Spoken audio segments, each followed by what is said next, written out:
Good evening. I'm David Sturrock, Professor of Political Science at Southwest Minnesota State University. Welcome to the Candidates Forum for the legislative candidates for Minnesota State and House District 16 and 22, which comes to you live from the Conference Center on the SMSU campus.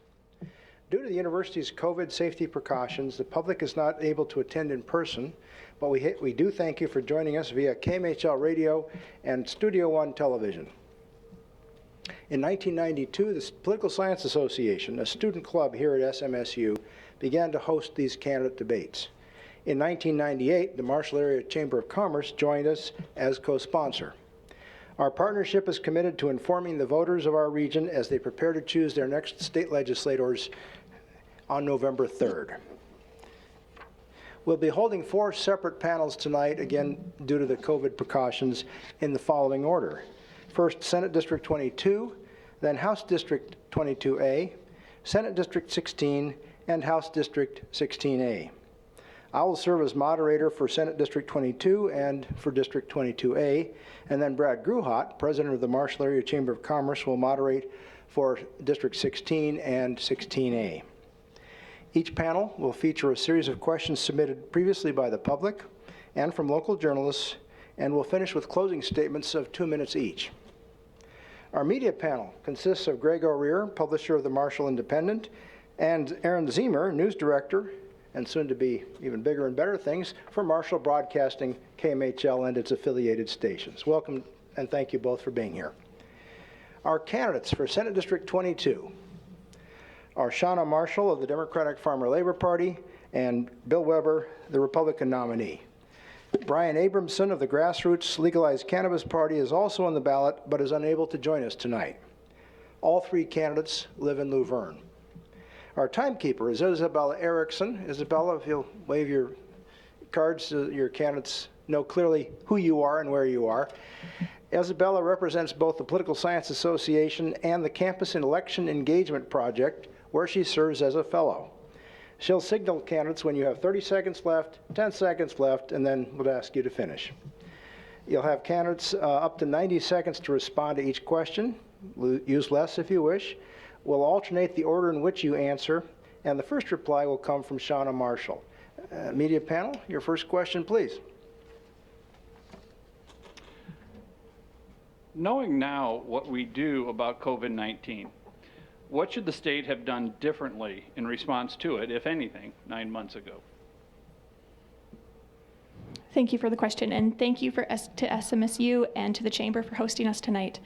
So, knowing what we know now, I think going forward, we do need to make a new plan.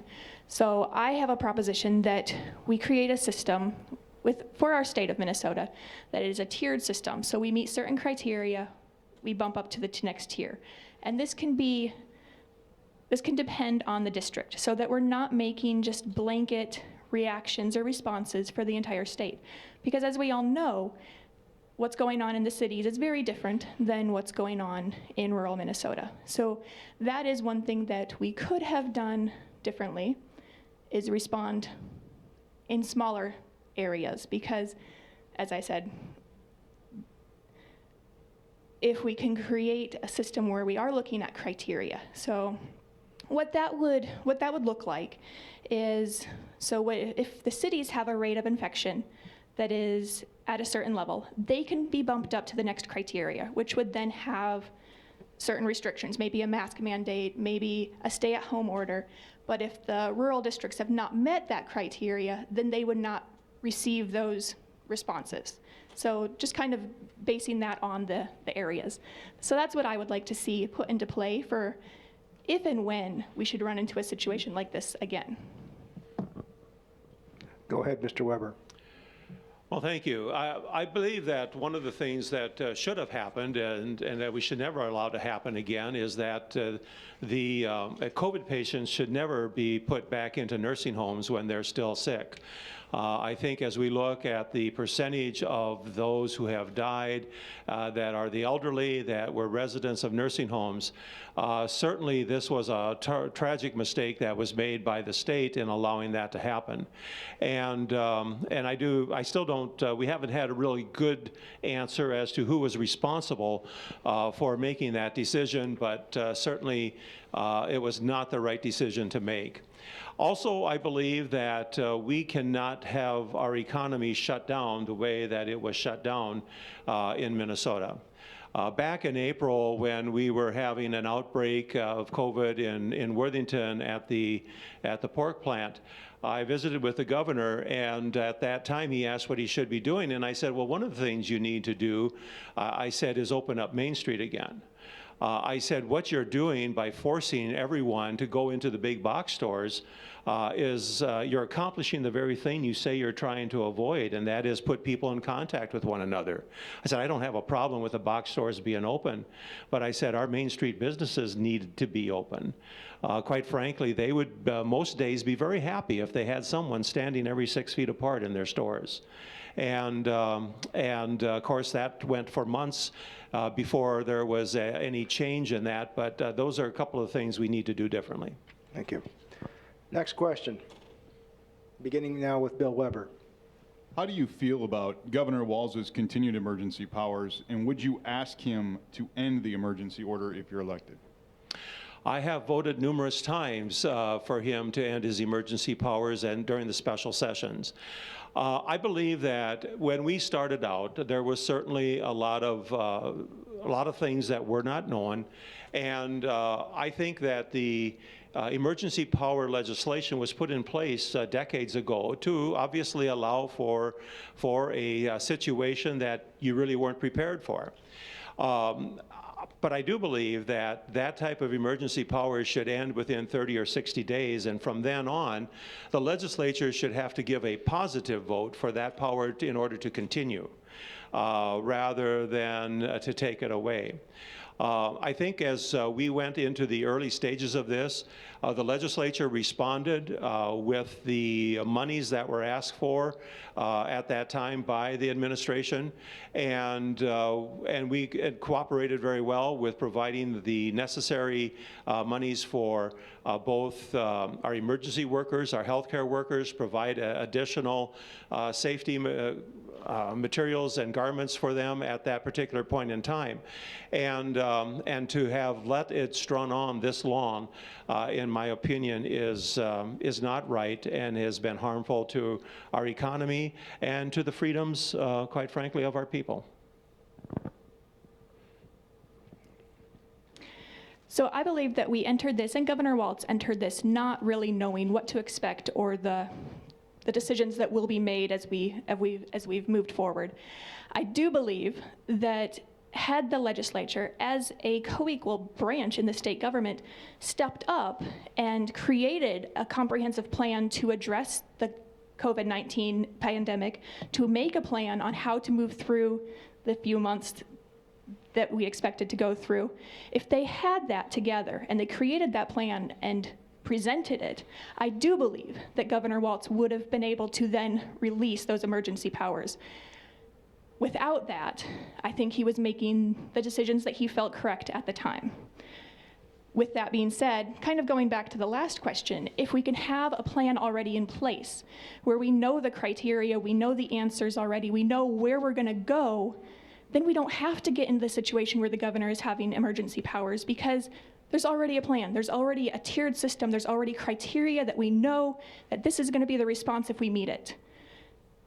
So if we could do that going forward, we can avoid situations like this. There won't be any need for the governor to have an emergency power. There won't be any need for the legislature to have the gridlock that we saw where they're unable to create a comprehensive plan going forward. So now we know, and now we need to create that plan. Thank you. Next question, and the response beginning now with Sean Marshall. Sticking with the COVID theme, why not?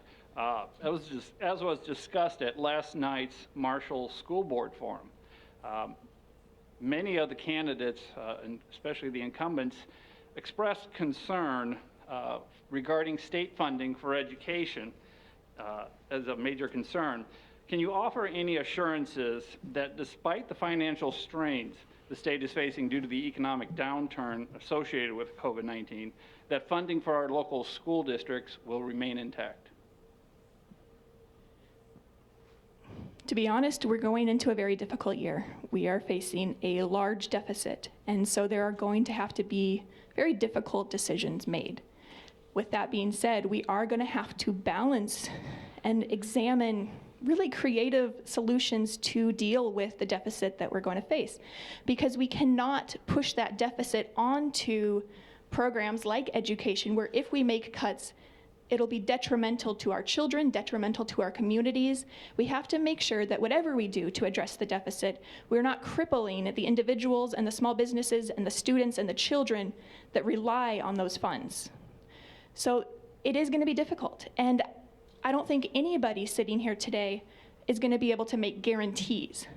But I can say that if elected, I'm committed to fighting for the programs that our communities and our people and our families need, that they rely on and they need to keep our communities running.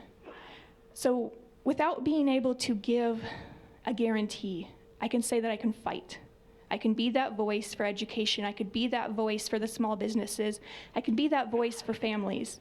And we could take those interests to the legislature as we sit down and look at the budget and look at where we could reallocate funds, where we could reprioritize without crippling and burdening the people that are not in a position to be able to take that burden. Well, certainly, we are going to need to get down the road here a little further to figure out exactly how serious the deficit is, how large it is. As we go back to the last deficit that the state encountered, at that particular point, there was, for education anyway, a shift. And what happened was that the monies that they were planning on were actually shifted farther down the road, and eventually all those monies were paid to the school districts. I've had superintendents ask me, since it became apparent that we would be looking at a deficit, they said, can we have a shift again rather than a cut in terms of the aid that we receive? And certainly that would be my goal, that we would be able to do that same type of thing again and make sure that the monies that they have been promised are received, even if they may be somewhat late. But at this point in time, as I said, we do need to figure out first exactly how serious the deficit is, and then take a look at how that can be arranged and planned.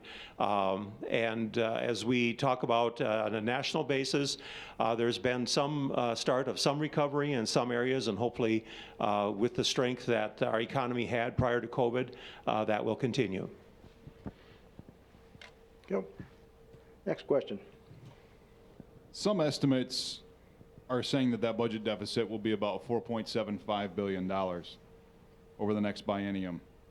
So what creative ideas would you bring to the table specifically to address it? Well, some of the creative ideas that others will have is to raise taxes. And as we look at what has happened to our businesses, as we look at people that have lost their jobs, I just don't think that raising taxes is an option that is open to us. You know, the reality of it is, every time we've run into a budget problem in Minnesota, it hasn't been because we charge too few taxes, but it's because we have spent too much money, or we have allowed our budget to grow too large. Certainly, we do provide funding for a lot of people that need the money, whether we're talking about education, whether we're talking about our nursing homes, whether we're talking about medical assistance and the welfare programs. There are indeed a number of people that are dependent upon a state budget for for assistance. And while we need to take a look at everything, one of the things we should be doing is looking at what is the cost of government and administration up in St. Paul. All too often when we do have to scale back, what happens is that state agencies make their cuts out here in the field where they're actually providing the service to the people. And what we need to make sure happens is that those cuts are made within administration in St. Paul and not to the people out here that are needing the service. Well, on that note, Senator Weber, I agree with you. We cannot be making cuts to the services that people need. So I've recently spoken with a program in my hometown of Laverne that works with people with disabilities and helps them find employment. And they are terrified that they are going to have financial cuts because they get funding through the Department of Health and Human Services, which is often cut in times of deficit. So I believe that we have to sit down in a bipartisan way and look at every program and where can we tighten the belt? Where can we trim? Where can we not? So we have to be able to be honest and represent our people and say these are the programs we can protect, and these are the programs that can maybe tighten their belt a bit. I do agree with Senator Weber that looking at administration and looking at the cities would probably be a good place to start, as more often than not, we start with looking at the programs out here in rural Minnesota and we make the cuts there. And we cannot allow that to happen this year because our communities and our people, they depend on that. The LGA grants that go to our communities that help support the police departments, that help work on the roads, those funds are often cut, and those lead to higher property taxes and higher taxes for our citizens in the rural communities, which at this point in time, we know that they cannot afford. So yes, we have to sit down, we have to look at each and every program and where can we tighten the belt. And yes, it does need to start in administration in the cities. Thank you. Next question, please, and our answer will begin this time with Shauna Marshall. This question was submitted to the chamber, and I will go ahead and read it as submitted. And it reads, I believe systemic problems will require systemic solutions at local, state, and federal level. If elected, what policy priorities would the candidates bring to St. Paul to end police violence? That's an excellent question, as we've seen the repercussions of police violence this year, especially, and right here in our home state. So the plans that I have to bring to St. Paul are to institute a citizens review board in every district, and that they would review any reports of police brutality, police unethical behavior, and there would be an independent investigation. So that's one thing that I would want to put into play. Another is that I do think there needs to be a registry for officers that are terminated for unethical behavior so that they cannot then go and get rehired by another department. I also, as the question said, this is a systemic problem. And so we have to address it at every level. And that means we have to do some community building. We have to bring people together that are from different backgrounds. We have to bring the police officers together with the community members so that there, excuse me, so that there is that trust that's rebuilt, those relationships that are rebuilt. We have to begin in the school districts where we can create a sense of belonging. I do believe that to do that, we need to increase our support staff and our school counselors so that we can create that community and that sense of belonging. We need to see more people of color within city government and positions of power and teachers. We need our students and our young people of color to see people that are leading our communities that look like them. So yes, it's a systemic issue and we have to address it in a systemic way.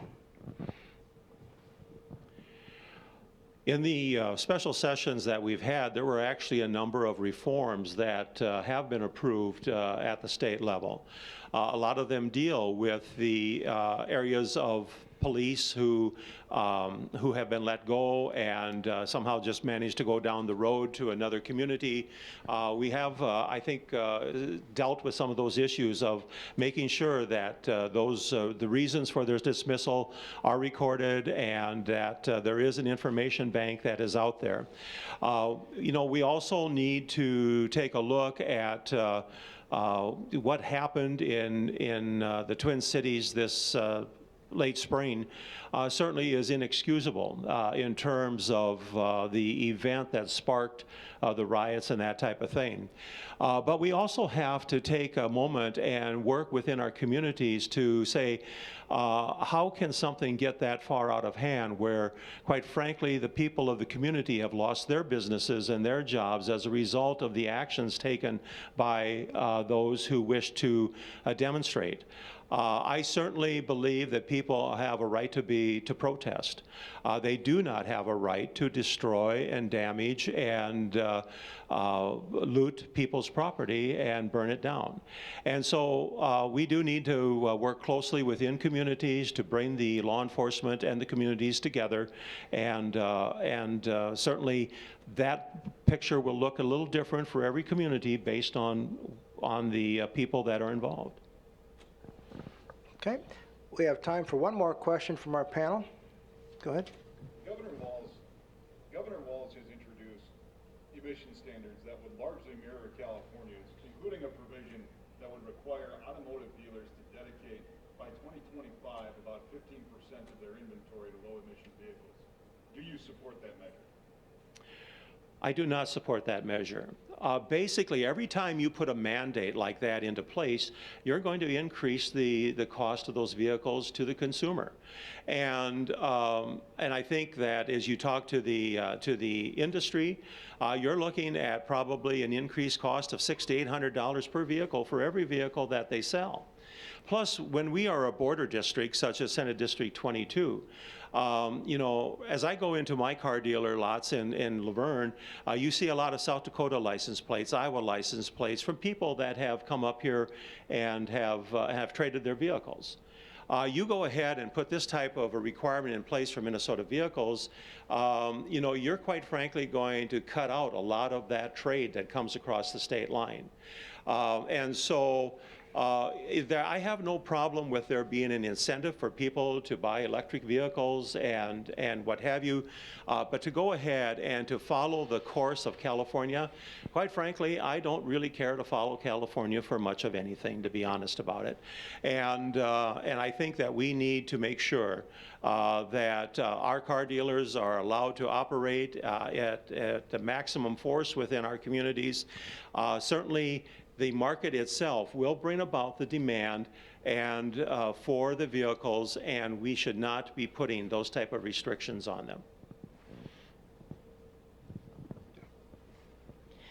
So I can understand the intent with the mandate. I can understand the intent for Minnesota to want to move toward a cleaner environment, to cleaner energy, cleaner vehicles.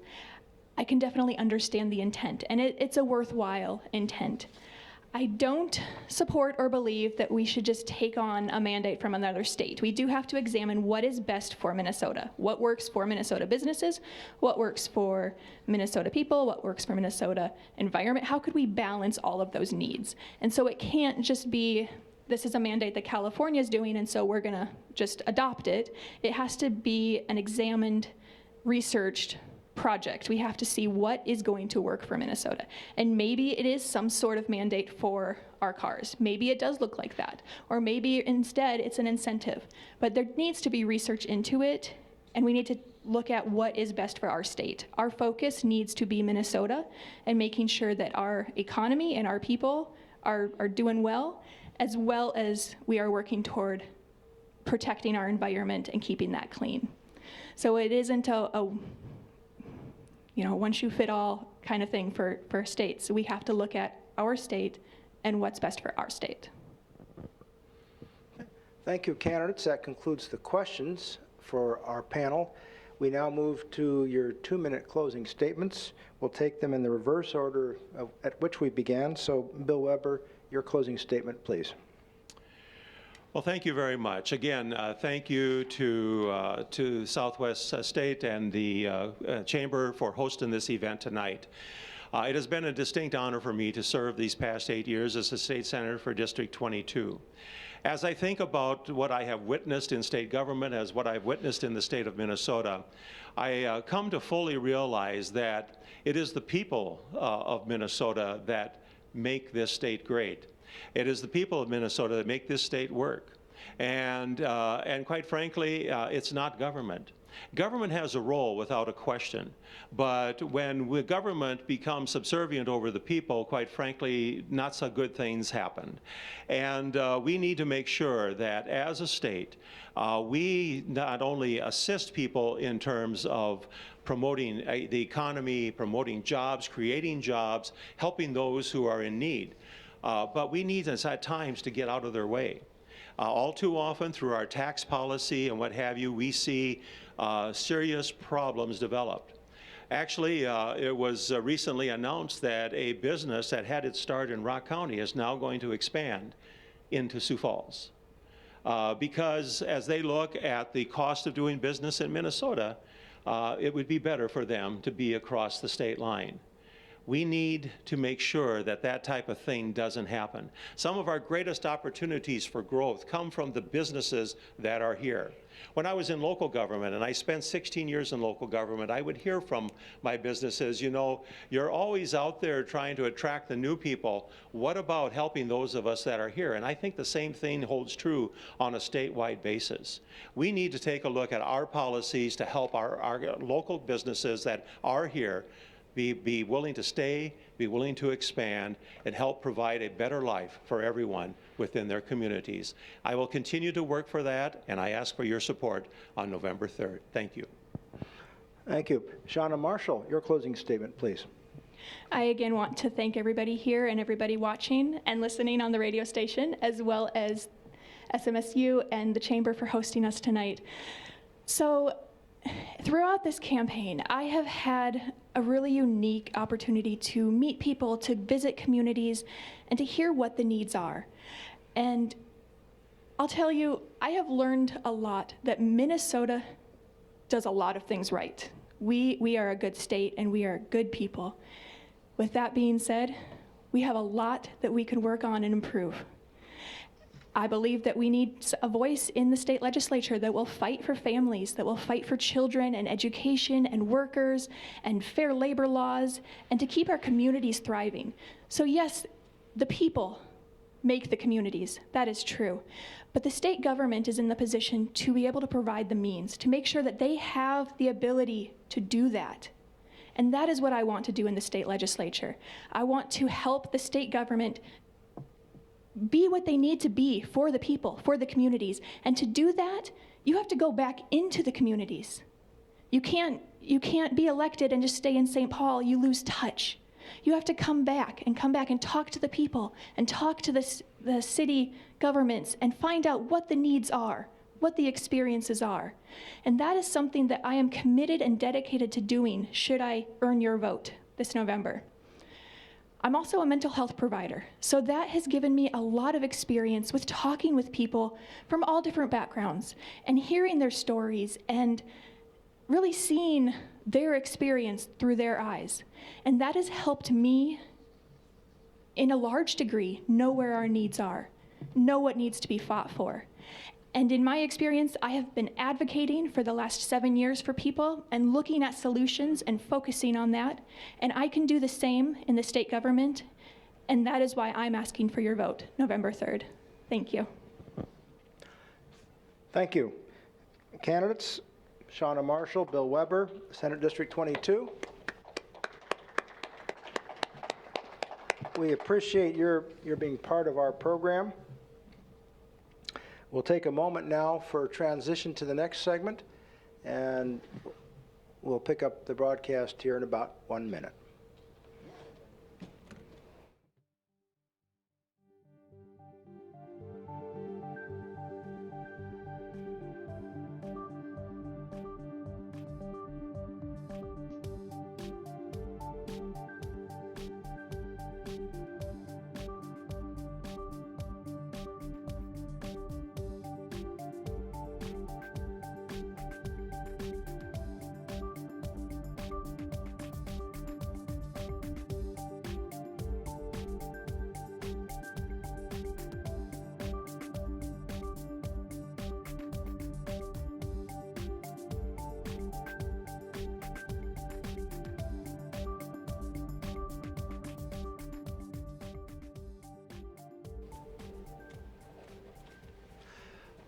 Welcome back to the Legislative Candidates Forum from the campus of Southwest Minnesota State University.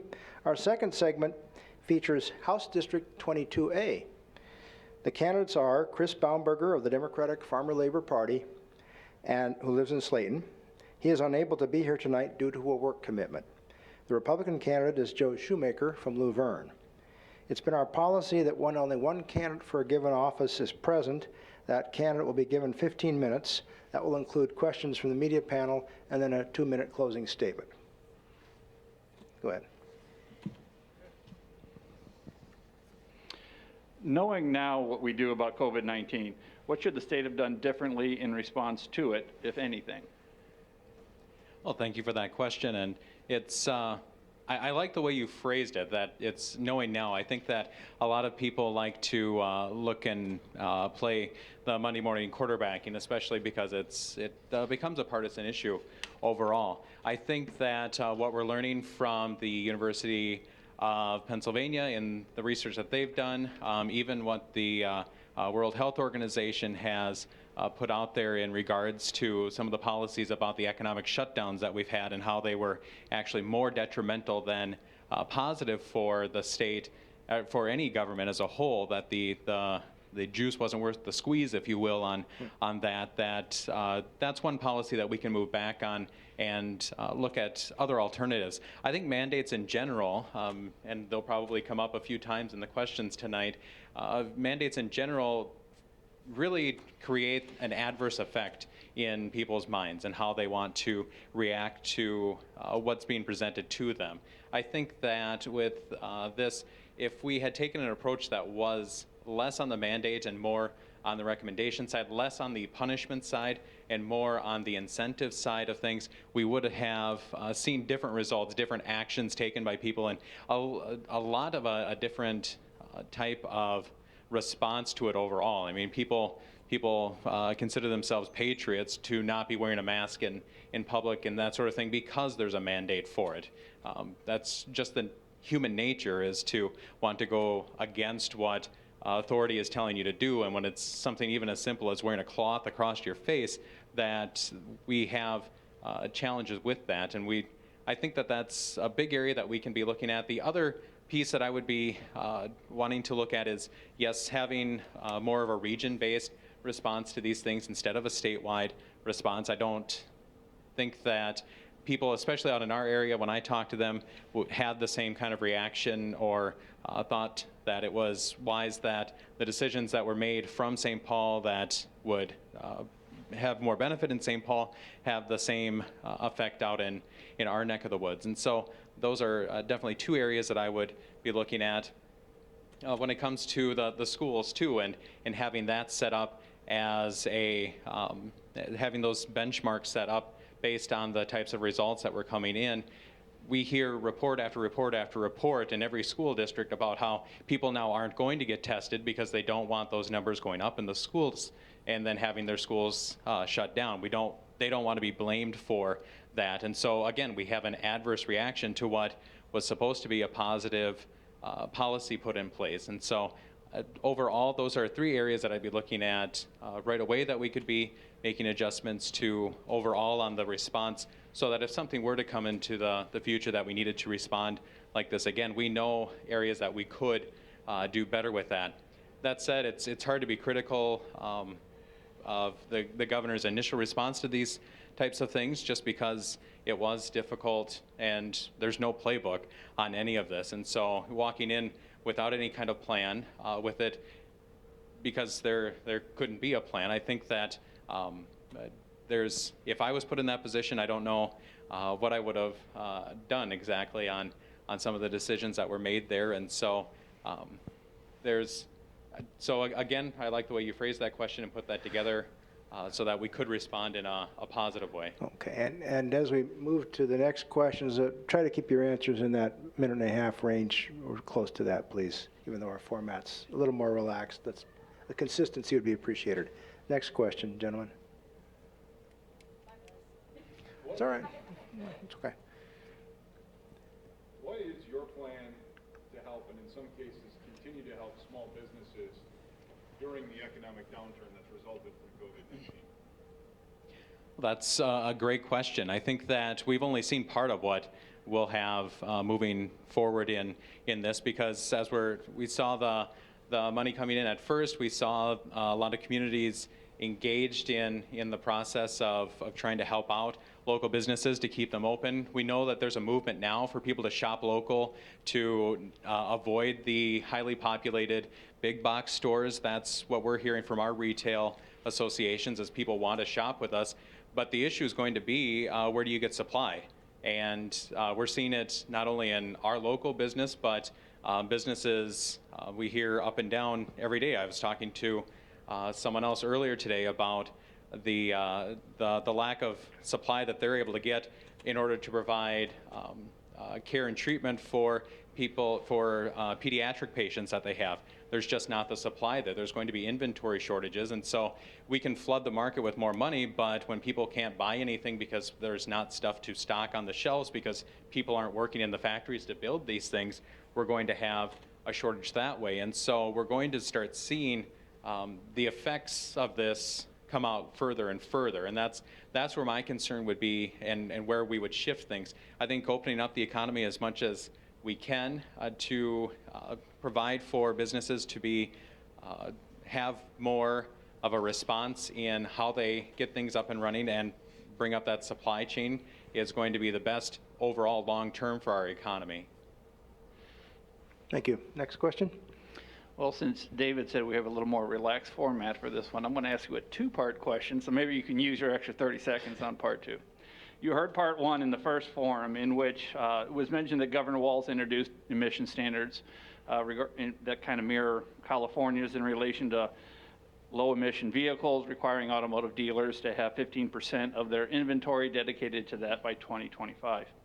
Do you support this measure? And also, the second part, do you believe state agencies should be allowed to bypass the legislature and enact broad-reaching regulations such as emission standards? To the first part, no, I don't support having broad policies like this and mandates brought across to especially this line of work. We have a different type of economy in Minnesota than they do in California. You know, California has a lot of terrain. It's one of the largest states. It has a very diverse population with a lot of different types of economies there, but it's not the same as what we have here. And trying to have that be a mandated goal for us isn't in the best interest of consumers. It's not in the best interest of dealers, telling them what they have to put on their showroom, and what results are going to get from that, they don't know.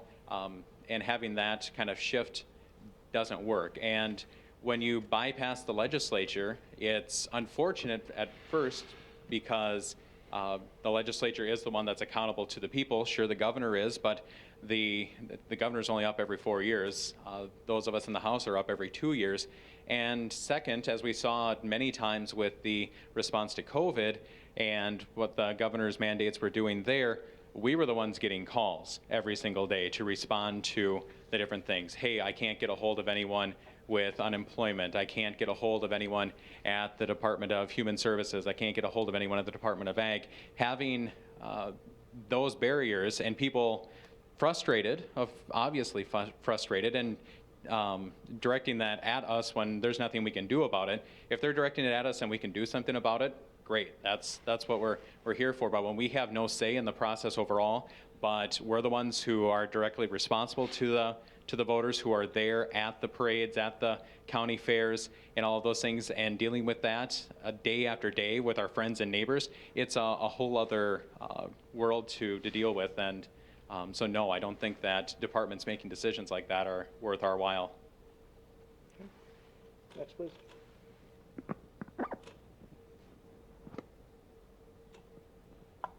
Hopefully this one will work a little better. Budget forecasts are calling for a $4.75 billion budget deficit over the next biennium. So what ideas will you bring to the table to help solve it?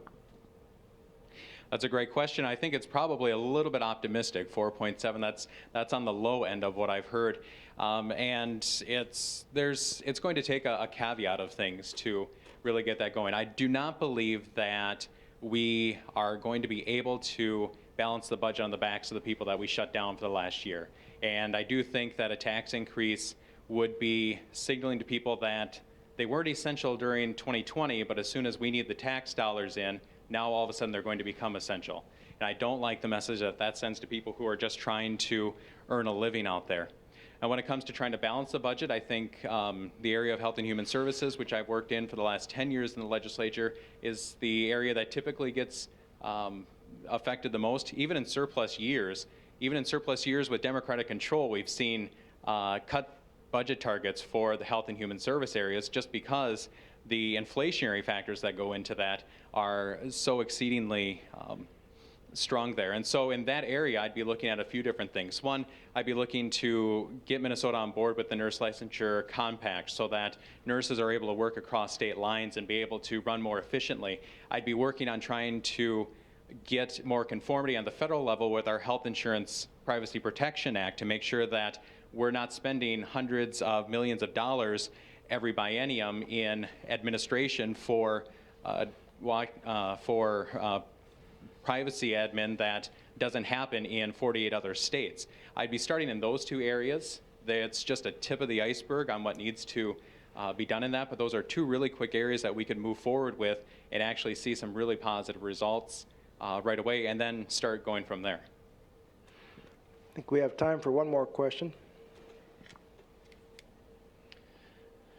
As a follow-up to that question, with considering that budget deficit, can you offer assurances to the local school boards that funding for education will remain intact? I was sitting on a call yesterday with the Hills Beaver Creek School District that was recognized by the U.S. Department of Education, and they were talking about this very point as it relates to COVID and how they were having to keep these mandates in place because they were afraid, more so not of the budget situation that they were going to have, but if they didn't follow absolutely the letter of the mandates from the Minnesota Department of Education, that the threat was that their funding would disappear.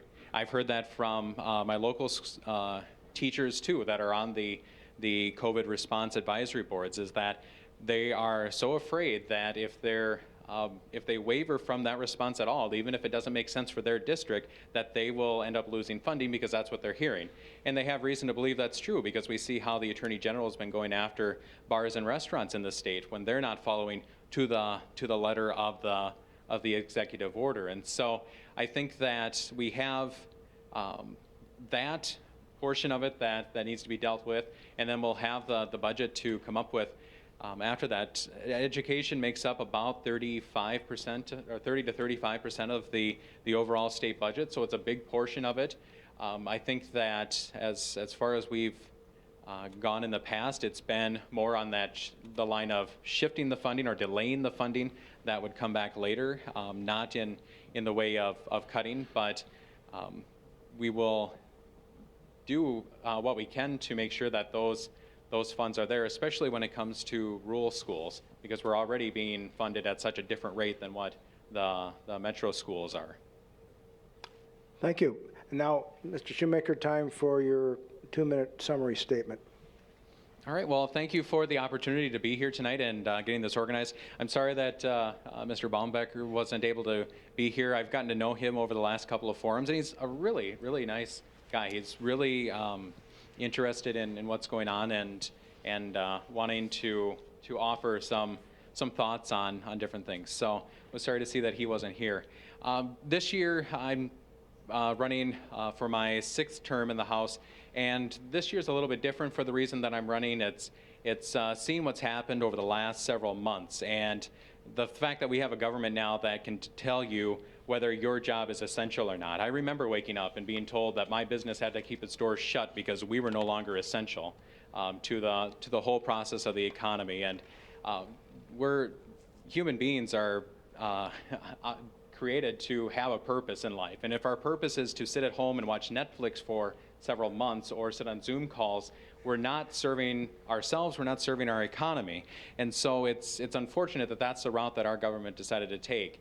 And I believe that all work is essential, even if it's not work I would want to do or work that I see as really valuable. It doesn't matter to me. It's up to the economy to decide whether work is valuable or not. And so I believe if you're able to be out there and work and you're able to make a living out of it, then that's essential. And we shouldn't be, as a government, deciding what is essential and what isn't. I believe that law and order is another big point of what we need to be working on to ensure that we have a state that people have trust in overall. And I think, too, that as we move forward, we didn't get a chance to talk about the waste and fraud that has been uncovered by the Star Tribune for the Department of Human Services, but that's going to be an area that we're going to continue to be looking at moving forward. And so that's the reason that I decided to run again and keep this going and try to shift some of the conversation that we've been having on this, and look forward to your support in November. Thank you. Thank you, Joe Shoemaker. We'll pause briefly to organize the next segment of our program. We will then hand off the moderator's podium to Brad Gruhot, who is president of the Marshall Area Chamber of Commerce. Thank you.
Welcome back to the 2020 Legislative Candidates Forum, live from Southwest Minnesota State University.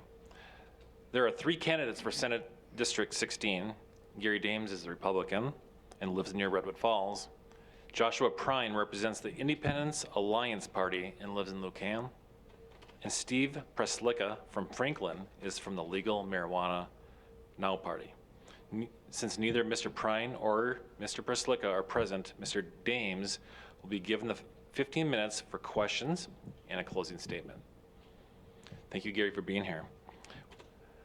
Panelists, first question. Okay, Senator, knowing now what we do about COVID, what should the state have done differently in response to it, if anything?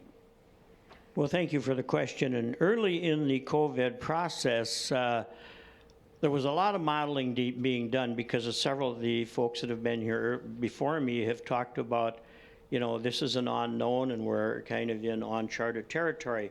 So there was a lot of modeling being done. And Minnesota's models right off the bat were very suspicious. If we didn't do anything, we would lose 74,000 by this time of the year. If we did everything we could, we would lose 44,000 people by this time of the year. So we tried to get the governor and his staff to do some remodeling to make it more realistic. We really stood out amongst, Minnesota stood out amongst all the other states in our model. And it just didn't seem to be true. And when you looked at other models, it just wasn't working out. So what ended up happening is we were doing a lot of things that we probably wouldn't have had to do had we had a reliable model. The model we're working off today is still the same model, and they're still projecting 22,000 deaths. Well, we got a long ways to go. So I think we have to, first of all, remodel, and then what we have to do is make sure that we get all 3 branches, the House, the Senate, and the governor's office, involved in doing the decision-making for this virus. Okay. Aaron? As you know, small businesses have been affected very much by the coronavirus and the economic downturn. What would you suggest to help them during this time?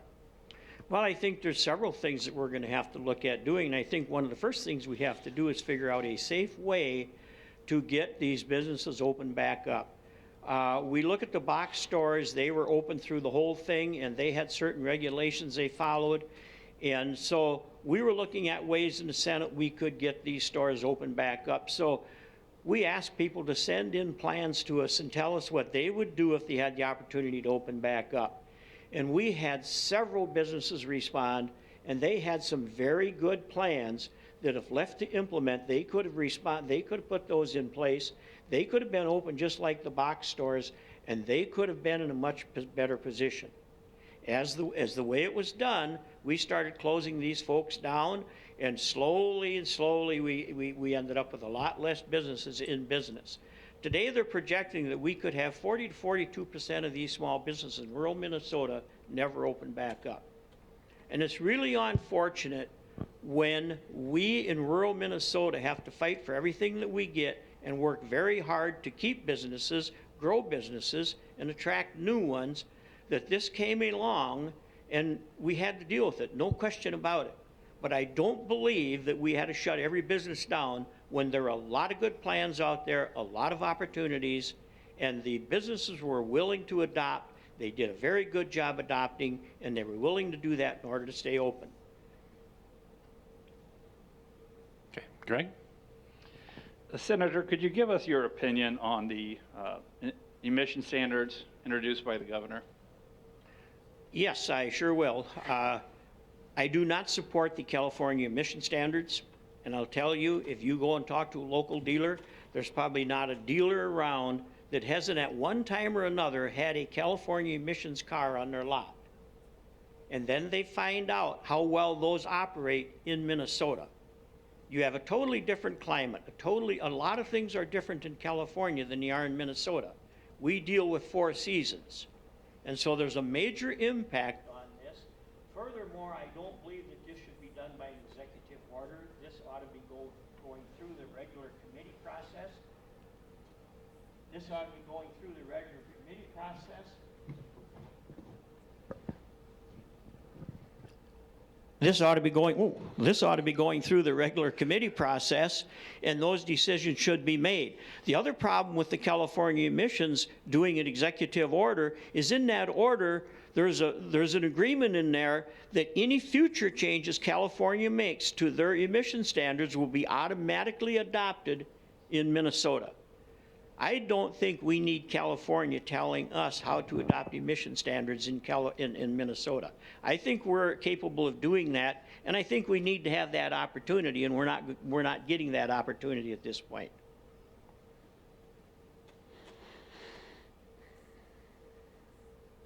What can be done to support agriculture in our area and agricultural opportunities for young people in this region? Well, one of the things we have done in the past is we've been putting money into loan programs and some grant programs for young farmers to get started. There's also a process to where if a young farmer wants to start and he rents land from somebody and the person renting the land wants to work with that young farmer, the young farmer can get a discount on the land, and then that difference between the amount that the owner's renting it for and the amount that the tenant is paying for, there's some tax equivalency adjustments for the landowner for that. That's a pretty good program. Also, we've got a lot of, we have our, some of the farm loans that are available to young farmers through the SDA and through the state program, through FSA.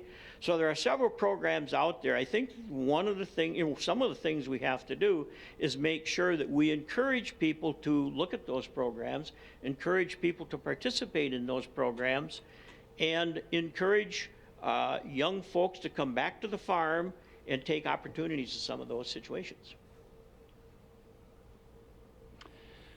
The Minnesota legislature, as you well know, passed last week during an emergency session a $1.9 billion bond issue that included money for the Minnesota State University system as well as for the Marshall Readiness Center. You are one of the many Republican senators to support this bond issue. Could you explain that? Yes, I think this is a very good bonding bill. We have somewhere in the neighborhood of $600 million in transportation for roads and bridges. And rural Minnesota, we certainly need some upgrades in our roads and bridges. So We've got a real good package for roads and bridges. We have about $300 million for sewer and water, and that's for communities to upgrade their sewer and water systems and meet the standards. And a lot of that money comes out in rural Minnesota. So there's several communities in my district over the years that have went through the PFA process and used those funds for their sewer and water. We also have about $140 million put in for housing, and that would be some of that is low-income housing, some of that's workforce housing, some of that's elderly housing. And then we have the Section 179 depreciation, that portion of it, and that's helps agriculture and small businesses that trade machinery or trade equipment or things like that, and they want to take a tax write-off on that. So that sets out there, and that's a good piece of legislation. That was about a $200 million cost, but after the second biennium, that will pretty much go away. So that was a good piece of legislation there, and I think the biggest thing about this bill is it's a jobs bill. And this, we talk about how we're going to spur the economy in rural Minnesota. This bonding bill is a piece that can do a lot with that. Some budget estimates are calling for a $4.75 billion budget deficit over the next biennium. What ideas will you bring to the table to solve it? Well, I think the first thing is that I think right now, the last numbers that I have seen was about a $2.5 billion deficit to continue this biennium. We did pick up 560 some million more since this projection in May, so we're probably down a little under $2 billion right now. We're also projecting the latest numbers I've gotten on the next biennium would be about $5 billion. So we're probably, in honesty, about a $7 billion deficit. Well, let's assume that we're at a $4 to $5 billion deficit.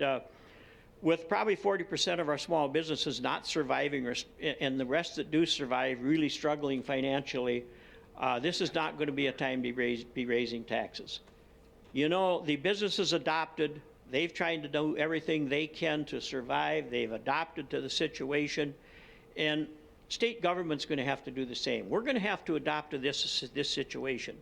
We're going to need to make some cuts. We're going to need to make some changes. And with adversity comes opportunities. And we have an opportunity to do things we've been working on for the last few years, and that's called reform. We need to reform the state government, the way we do business, the way we provide services, and the cost of doing that. And so that's one of the things that we're going to have to really take a close look at in order to balance this budget. Final question before our closing statement. I'll read to you the same question that was submitted to the chamber earlier, as submitted. I believe systemic problems will require systemic solutions at local, state, and federal levels. If elected, what policy priorities would the candidates bring to St. Paul to end police violence? Well, I think, as Senator Weber alluded to earlier, we did come up with a pretty good package of reforms that was passed by both the House and the Senate and signed by the governor that have put into place. We certainly need to do things so that the people that are causing, the police people that are causing the problems, the bad actors, we need to have a way of getting them out of the system and keeping them out of the system. But we also can't put a big black eye on every police person because we have some bad actors. And we certainly understand there were bad actors in the incident in Minneapolis in the end of May. But yet we can't change every police department and put a number on everybody that they're bad actors. So I think what we have to do is, first of all, we have to make sure that we're not into a defund and dismantle police department mode. It's just not, in my opinion, the way we're going to control crime. People are used to it, and big or small community, people are used to picking up the phone, calling 911 and getting some response. And we need that response to continue. And so what we're going to have to do is make sure that we work with the communities and work with our police departments and have some training, maybe some more training. And I think there's a lot being talked about that right now. And I think that that's probably the avenue that we should be looking at. Okay, thanks, Gary, for answering all those questions. Now you have a 2-minute time frame for your closing statement. Well, first of all, I'd like to thank SMSU's Student Association and the Chamber of Commerce for sponsoring this event, and I'd like to thank SMSU and Professor Sturrock for hosting the event, and certainly thank Aaron and Greg for the questions, and Dave and yourself, Brad, for moderating. Certainly want to thank everybody for doing this.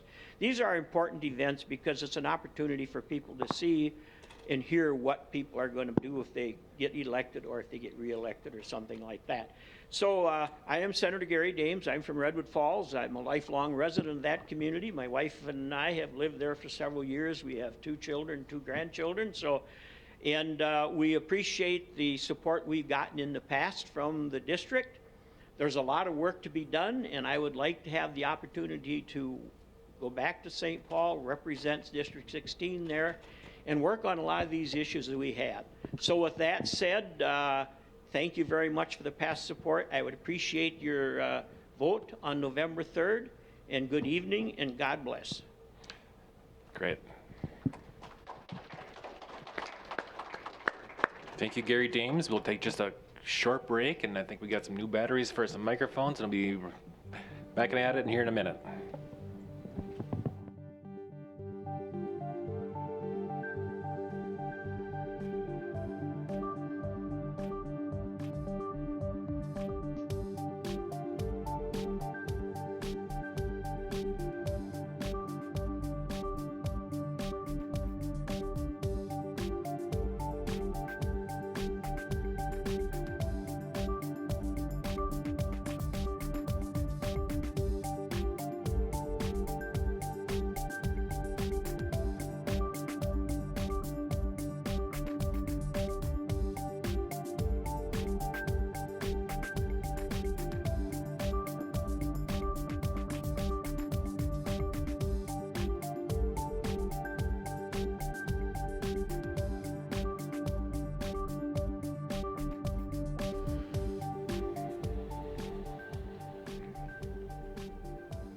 All right, welcome back to SMSU. And now we have the candidates for House District 16A. They are Doria Drost from the Democratic Farmer Labor Party, who lives in Lind. The Republican is Chris Swedzinski, who lives near Ghent. As has been throughout the evening, we'll have questions for the candidates. The timekeeper will signal when you have 30 seconds left, then 10 seconds, and then the final answer will, when you're finished. The first answer will come from Doria. First question from our panelists.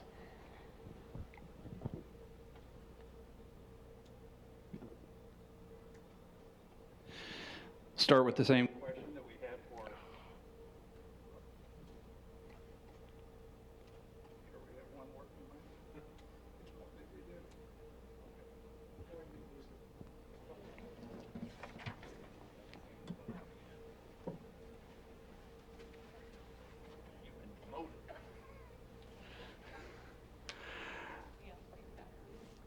Okay, we'll start with the same question we had for the other 3 panels. Knowing now what we do about COVID-19, what should the state have done differently in response to it, if anything? Well, I just want to say thank you to my alma mater, SMSU, and the Marshall Chamber of Commerce for hosting this event. Thank you all for tuning in. They say hindsight is 20/20, and that definitely holds true when you're in the midst of a pandemic. Obviously, we should have done a lot of things differently when it comes to COVID-19. I don't believe closing down our Main Street businesses was the appropriate solution, and I would have liked to see more proactive actions taken earlier on so that we could have stopped the spread at the source. For example, offering mask mandates and social distancing and limiting gatherings earlier on in the midst of this pandemic so we didn't see numbers peak to the amount that they did was very, very important. And it's something that we should have enacted earlier on. The gridlock that we saw between the House and the Senate made it very hard for us to plan for this. And just moving forward, we definitely need to look at creating regional policies for similar situations should we ever have that occur again. That way we can definitely make plans that are equitable, not just for the metropolitan areas with higher population densities that see quicker spreads, but also to our rural communities to make sure that we are keeping folks right here in Southwest Minnesota and greater Minnesota safe. Yes. I think oftentimes when we look back, we always wish what could have changed. And knowing now, it's been mentioned before, talking about moving COVID positive patients. It was done extensively in New York State. It was done here in Minnesota, and that led to a lot of the early numbers that caused quite a bit of death amongst the most critical, most fragile populations that we have. And I think that's in general. We now know that a vast majority of the deaths that we see are among the folks that have pre-existing conditions, whether it be heart disease, whether it be kidney issues, whether it be obesity, or just old age. And so protecting those populations has to be key and paramount. I think when you look at the federal response, giving $600 per person is nice, but how we could have maybe focused it is let's give it to those folks that are actually working in with those populations that are at risk, and so that we can actually pay them and incentivize them to stay home and not go out and about. And really, that's the way you protect those people, is when you can, that circle of trust, those circle of people that are working with them. I think looking back, and I think last spring, one of the things I wish we would have done differently is not cancel the girls basketball tournament halfway through. I think we see now that we're going to have sports, we're going to do competition. I would encourage the state competitions to continue this year, obviously with some safety protocols, but I wish we wouldn't have canceled the girls basketball championships halfway through. I think there's a lot of young people that missed out. Aaron. As you know, many small businesses were affected by COVID-19. So what would you suggest or what would you propose to help those small businesses during this economic downturn? Well, absolutely. We've done a lot of work. I serve on the tax committee, and so in the past, I've worked very hard. Just from we're dealing with a state shutdown and state mandates. So why would we continue to collect statewide business property tax, especially those businesses that were asked to close down? We've done a lot of work to eliminate the bottom portions of the statewide business property tax, which goes to corporations, small businesses, cafes, boutiques, the rest. And they were shut down. They weren't allowed to be open. And yet we still are forcing those people to pay that statewide property tax. And I think until we get out of this, that would be a very basic thing that the state could do across the board to affect small business, especially the ones that were negatively affected by COVID.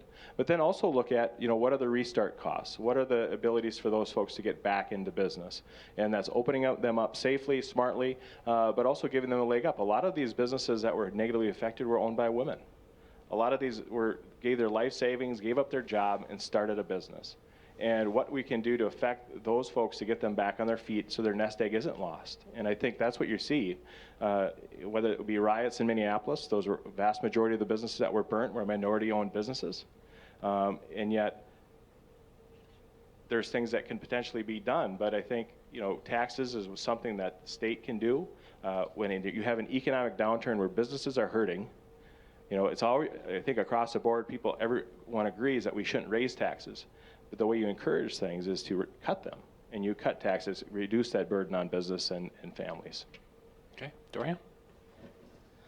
We definitely need to do more to support our small businesses, especially when we're looking at communities right here in Southwest Minnesota. There's businesses right here in Marshall that have had to close down permanently because of the economic downturn caused by the coronavirus.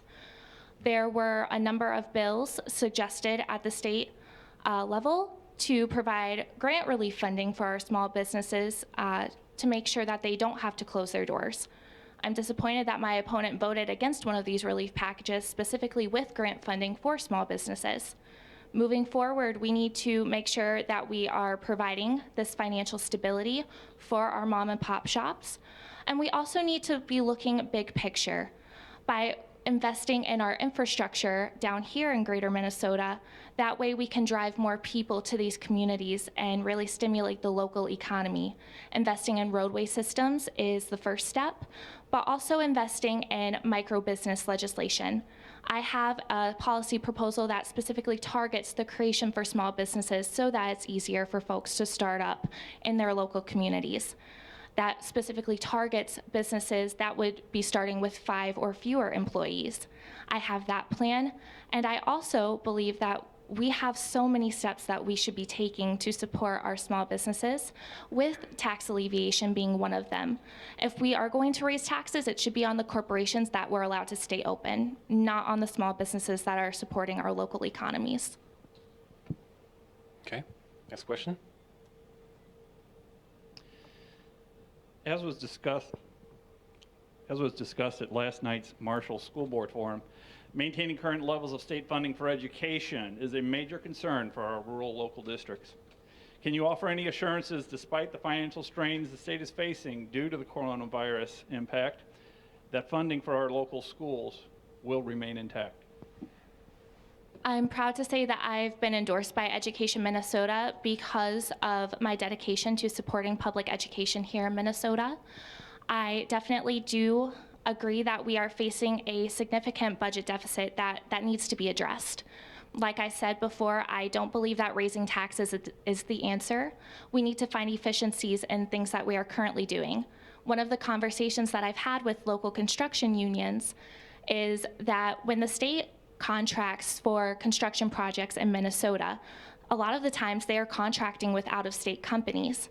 I would like us to see contracts solely with Minnesota-based companies. That way, those funds that are being spent on the project are staying and stimulating our local economies right here in Minnesota. I also believe that if there's anything that this pandemic has shown us, it's that there are significant disparities that we're facing, both in healthcare and in education. We need to not only protect the funding current for our public schools, but we need to be investing more, including making investments into border-to-border broadband so that students that do need to learn remotely have the resources to do that safely. We need to make sure that we are investing in our schools so that our educators are not being overwhelmed with suggested program cuts, often to agriculture programs and the arts programs that are so critical in giving our students a comprehensive education so that they can be really great citizens for our future. Chris? Thank you, Brad. You know, I think that's one of the biggest questions you hear day in and day out is how is this going to affect my school? All the phone calls we get and emails we receive from a legislative office, we are talking about what's going to happen. Are the schools going to open? Am I going to have to homeschool my children? You know, there's a lot of families that choose to homeschool, and there's families that choose not to, but do anyway because of the way the shutdowns are, the way that it affects their school. When it comes to funding, I think one of the fundamental things we need to look at is when it comes to construction. Some of the work that we've done, Senator Dames and I know Senator Weber and Schumacher have been working very diligently on getting rid of the lump sum contract issues we have when it comes to school construction. And they have to pay sales tax. So when you do a lump sum contract, when you do a construction project, when you're replacing the sewer pipes, when you're replacing any of the issues you may have at replacing the roof, when you do a lump sum contract, you have to pay sales tax, even though a school is sales tax exempt. When they go and buy those products through the contractor, they have to pay sales tax through that. And so that's an extra levy that's put on local problems. We've been able to solve that problem in the school district of Minnesota. We'd like to be able to move that statewide and through cities and counties across the state. But when it comes to school funding, you know, other states have cut programs. And what we need to be doing is looking at unique ways. How do we educate children and let them do it creatively? And so whether that's homeschools, encouraging that, whether it's increasing in public education, I'm out of time, so I'm going to stop talking. Thank you. I want to be respectful. I don't want to get yelled at like the last guy. Governor Walz has introduced emission standards that would largely mirror California's, including a provision that would require automotive dealers to dedicate, by 2025, about 15% of their inventory to low-emission vehicles. Do you support the measure? Chris? No.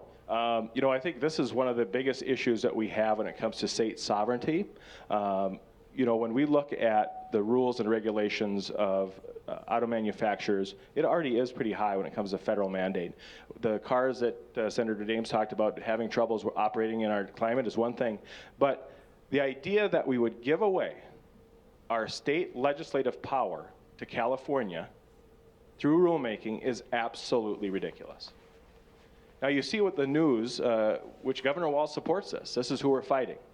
And so this is the third leg of the stool that oftentimes gets to rule the roost. And Governor Newsom, who is the governor of California, just mandated through executive order that he's going to eliminate fuel-burning cars by 2035. And so in 15 years. So you understand that what that would do for our ethanol industry, you know what that would do for our biofuels industry. So not only by giving away our local authority to Governor Walz and Governor Newsom in California, we would destroy our local biofuels industries and also local jobs. Because guess what? Schultz Homes in Redwood Falls builds homes for the Bakken oil fields. You know, Line 3 running through northern Minnesota creates jobs right here in Minnesota. And so the cheaper fuel is work, fuel is jobs. And it's not following California's tail. Great. Doria? I do not support adopting California's emission standards. Working in clean energy, I understand the importance of continually moving forward and finding ways to improve at the state level. But following the path of a state that is so drastically different than our own is not the way to do it. We need to do research on ways that we can improve right here at home. And we need to make sure that it's equitable for the people, for those small town auto dealerships not having to completely switch up their inventory because of a new mandate. I would like to see us approach emission standards in a more unique way by providing incentives, whether that be a tax credit for folks that choose to run electric vehicles, as well as investing in infrastructure to make it more accessible, especially down here in rural Minnesota, by having charging stations for electric cars so people don't have to worry about breaking down on the side of a highway when there's miles to go before you reach the next town. Those are all questions that we need to address when looking at making these changes. And they are all things that we need to do at our own pace and for our people, not for people in other states. So no, I do not approve of adopting California's emission standards, but I do think that we need to have those conversations on how we can approach the climate crisis right here in Minnesota. Okay, great. Next question. As a follow-up to that question, do you believe state agencies should be allowed to bypass the legislature and enact far-reaching regulations, whether it's emission standards or wearing a mask? Doria? So I do, in certain situations, believe that we should be able to bypass mandates passed at the state level, specifically because most situations are not black and white, where you can pass a one-size-fits-all type of rule to span across all of Minnesota, especially when we're looking at leaders that are so disconnected from the communities that they're representing. You need to make sure that our local government has the authority to do what's best for their community, because they're the ones that are right here. They're seeing everything day to day and really seeing how these issues are impacting the people around them. I think that the regulations and the mandates that we pass at the state level are well-intentioned, and I do respect them, but we need to have stipulations in place where when it is not the best case scenario to follow suit, we have an option on how to make it better for what we need right here at home. Chris?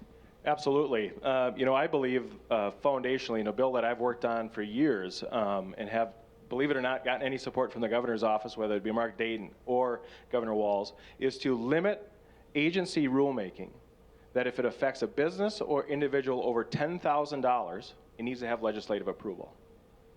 So if you want to create a new rule that regulates manufacturing, if you want to have a new rule that regulates a small town or a school, and it causes the disruption of over $10,000, you need to go to the legislature and ask for permission to do that. And I think that would fundamentally change the relationship between the executive branch, the legislature, and locally elected officials. And I think that's one of the biggest things that I have, and I've worked very diligently to work with mayors, to work with school administrators, to work with locally elected people, because they are the folks that, as close as we are as legislators who are a cell phone call away from sheriff or the county commissioners, they're even closer. They're the ones that go to the bathroom. They're the ones that see each other every single day at a high school baseball game. Those are the folks that are their feet in the fire, and they need to be able to be empowered to make the decision, not only at the legislative level so that we can say no, but also at the local level to say, you know what, we disagree. We're a border community. Half of our students are from South Dakota. We want to do games. We want to participate. We want to compete. And our businesses want to compete. Our cities want to compete. And we need to compete as a state because guess what? We are $5 billion plus in the hole. And if we don't get our businesses back and going, we're going to have to print it at the federal level to bail us out. Okay, great. Next question. What can be done to support agriculture in our area and agricultural opportunities for young people? Chris. Thank you. Well, you know, oftentimes agriculture is probably the most bipartisan issue we have at the Capitol. Very rarely do we have bills that don't pass with very good margins. One of the first works we did this last session was the RFA bill. And that was to provide over $50 million to farm agencies and the rest, and for farm loans and the rest to really kind of create, you know, that opportunity for young farmers. We talked about grants for young agricultural folks, tax credits for folks that maybe own land that want to rent it to a beginning farmer, but also from an educational standpoint. I've worked very diligently with the folks here at SMSU. We've helped create the Ag Educators Program. We delivered over $500,000 to jumpstart that program. Really made a difference when it comes to creating a school of higher education that's locally significant. And I think that's really an important piece of that is when you got ag-heavy community like Southwest Minnesota, where agriculture truly is the lifeblood of our economy, that you have a school of higher education that reflects that. That those kids can just go down the street, go up the road, get the education they need, and come back and teach education in their school districts. And, you know, I think those are some of the opportunities that we have, you know, looking forward, you know, getting young people and getting minorities into agriculture. You know, folks among the Hmong community down in Tracy and other areas, you know, agriculture is a part of their lifeblood, is a part of their culture. But it's not necessarily the same agriculture that you and I maybe grow up here in Southwest Minnesota, and to encourage those investments and get people back in the ground. Great. Doria? Well, a lot of it has to do with education. When programs get cut in the schools, as I mentioned earlier, a lot of the time it's art and agricultural programs. Our state also has seen a large shortage of agricultural educators. So we really need to work on investing in our agricultural education programs. A part of that is making sure that we're protecting funding for our local schools. I'm disappointed that my opponent has previously proposed a 3% blanket cut, including education funding, and has voted against education funding bills. I feel that we need to protect our education for agricultural programs here in the schools so that we can spike an interest early on for our youth. We also need to do more to allow farmers to go through that transitional process of passing down their farmland to the next generation. Some of that has to do with the tax burden on land when you're trying to sell off a portion of your land to a beginning farmer. So we need to alleviate those tax stressors. I also have policy proposals that would lower the barriers for beginning farmers, including student loan forgiveness and rural reinvestment acts, to really drive people to our rural communities. And on top of that, we need to make farming a more equitable industry by allowing farmers to have mental health resources, expanding those at the state level since we only have 2 state-funded employees. Next question.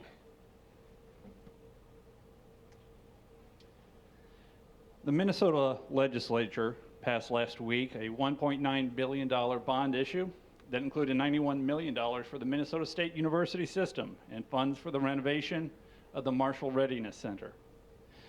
While this received bipartisan support, did you support this as well? Doria? I do support the bonding bill. I think that it's very critical, especially at this time, because as Senator Daines mentioned earlier, it's a jobs creation bill.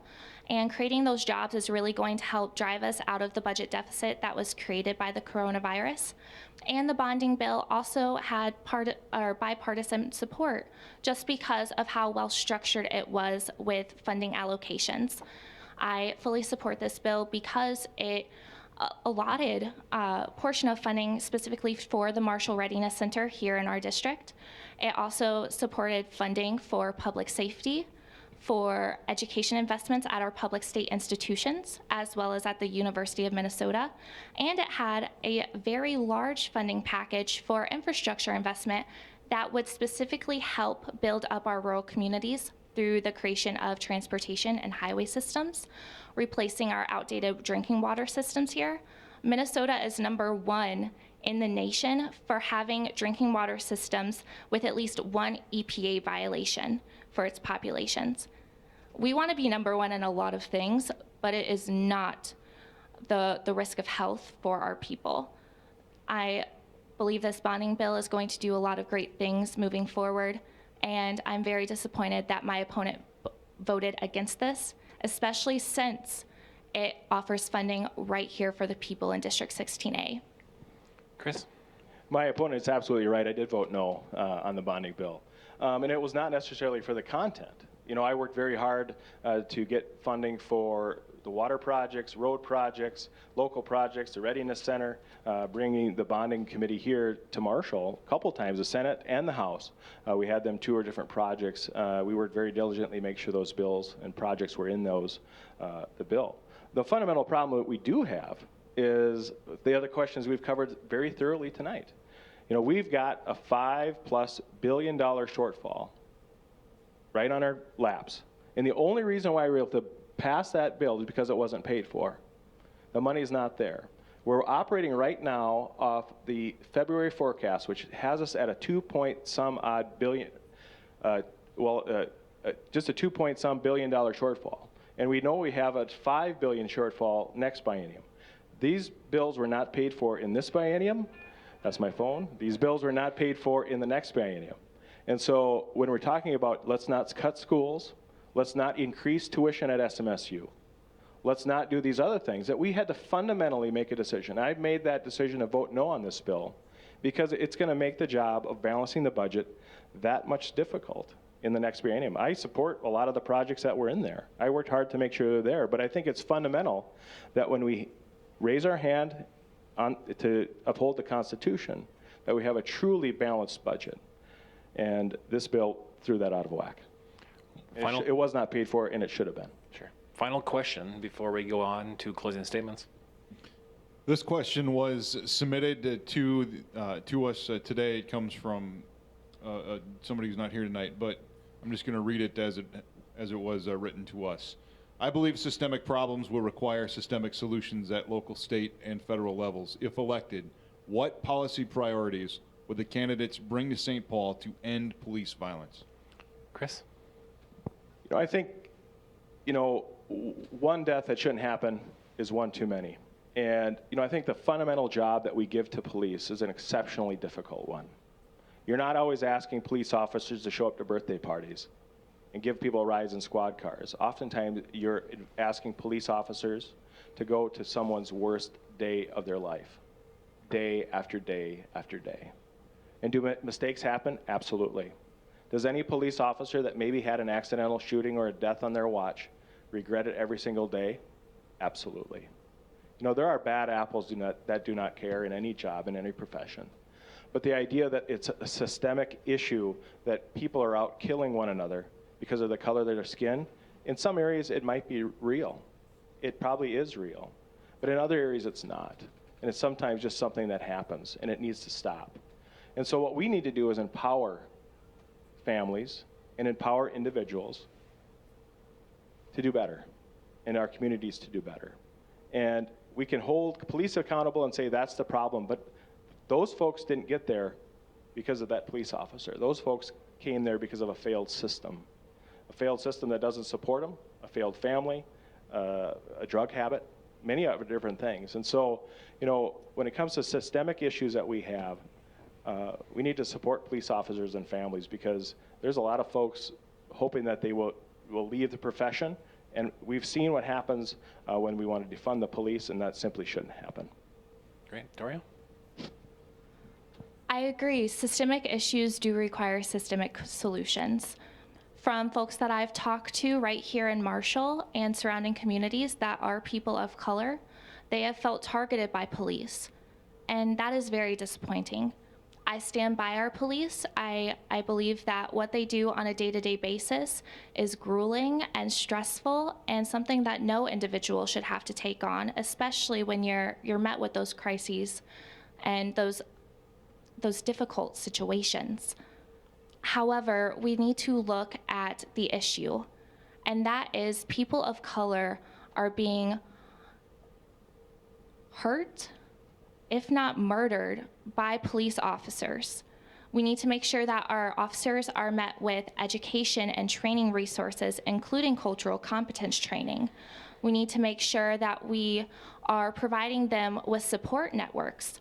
I have a policy proposal that would work to team up police officers with mental health counselors, because a lot of the times that they are called out, it is for an individual having a mental crisis. So having another person there that's specifically trained to de-escalate the situation so violence doesn't become necessary is just one solution that we should be taking. We also need to make sure that we're fixing the systems that are stacked against people of color, making sure that they're having access to a quality education, affordable housing, and healthcare so that they are not met with an unfair system. Okay, great. And that's it for questions. It's now time for closing statements, which will be given in reverse order of the opening answers. So Chris Wodzinski, your 2-minute closing statement, please. Thank you. I want to thank the Chamber of Commerce, SMSU, the Political Science Department, and all those out there in either television land or radio land that are listening, and the few folks that are here on campus, for the opportunity to serve you in the state legislature. It's an absolute honor to work for the good people of Southwest Minnesota. I farm. I have a small welding business. We raise 5 kids with my wife, Jessica.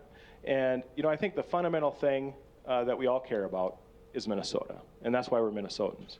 You know, we want to leave this state in a better shape, whether it be financially, environmentally, or economically, than we left it. And I think that's why we run. We want to make sure that rural Minnesota has a strong voice. So when you're a border community, when you're a restaurateur, when you see all your customers across the border in Gary, South Dakota, doing the same shopping they did, but you can't do jack squat about it. When you have a governor that doesn't want to listen, but you have a legislator that does. That's why I'm here. And I think from an agricultural standpoint, you know, we've been under the gun, whether it be ditch mowing regulation, whether it be buffer, whether it be many other issues where Minneapolis and St. Paul say, you know what, dance, and the rest of us are supposed to dance. And I say no. We need to stand up and fight, because there are different issues. We're a diverse state. And if we've talked about it tonight, that even COVID response should be different between Minneapolis and St. Paul than it is here. And I think economic and agricultural issues should not be decided in St. Paul. It should be decided as much as we can locally. We need to empower school districts. We need to empower parents. We need to empower cities to make the best decisions they can with their economies and with their local downtowns as possible. And I think as a state legislator, we often have to fight to tell our story. And I think we've done a pretty decent job of that. And I do vote against bills oftentimes, but sometimes it's out of principle too. And I think if you want someone that's just gonna go with the flow, go for it. But if you want someone that's gonna stand up for Southwest Minnesota, vote Chris Wodzinski this November. Thank you. Okay, great. Thanks, Chris. Doria? I just want to say thank you again to the Chamber and Southwest Minnesota State University for hosting this forum tonight. I'm proud to be running to represent the people right here in our district and right here in rural Minnesota. As somebody that has grown up on a farm, who helped her father start a small trucking business from the ground up, somebody that works in our schools and works with clean energy reform, I've seen a multitude of issues that people right here in our small rural communities are facing. And I have action plans to approach those issues. I don't feel like we can just sit by in idle complacency and just wait for somebody else to come along in order to provide a solution. I believe we need proactive actions taken, proactive solutions taken, so that we're supporting our public schools, so that we're supporting our small and mid-sized farmers, our small businesses, and creating solutions for the disparities seen here in rural Minnesota. I've advocated for the past 6 years on women's healthcare issues, affordable housing issues, higher education issues, and I have seen and witnessed so many unfair situations that our rural communities are facing because they're stacked against the metropolitan area. We cannot allow that to continue further. we have to elect officials that not only are going to be transparent in their leadership, but they're going to act off of the issues that they have seen and heard from folks right here in the district. I'm lucky to have had so many wonderful, constructive conversations with people so that I can hear about their experiences and talk through solutions that they would support here in rural Minnesota, as well as tying in my own experiences as well so that we can create proactive plans. I humbly ask for your support November 3rd, and I am proud to be from rural Minnesota. Great. Thank you very much. This concludes our debate for House District 16A. Our thanks to candidates Dory Drost and Chris Wodzinski as well, and our media panelists Greg O'Rear of the Marshall Independent and Aaron Zemer of KMHL Radio. Tonight's program has been sponsored by the Political Science Association of Southwest Minnesota State and the Marshall Area Chamber of Commerce. The sponsors wish to thank KMHL Radio and Studio One Television for their broadcast coverage of tonight's program. From the Conference Center on the campus of Southwest Minnesota State, I'm Brad Gruhat, and this has been the 2020 Candidates Forum. Thank you for joining us, and be sure to vote on Tuesday, November 3rd.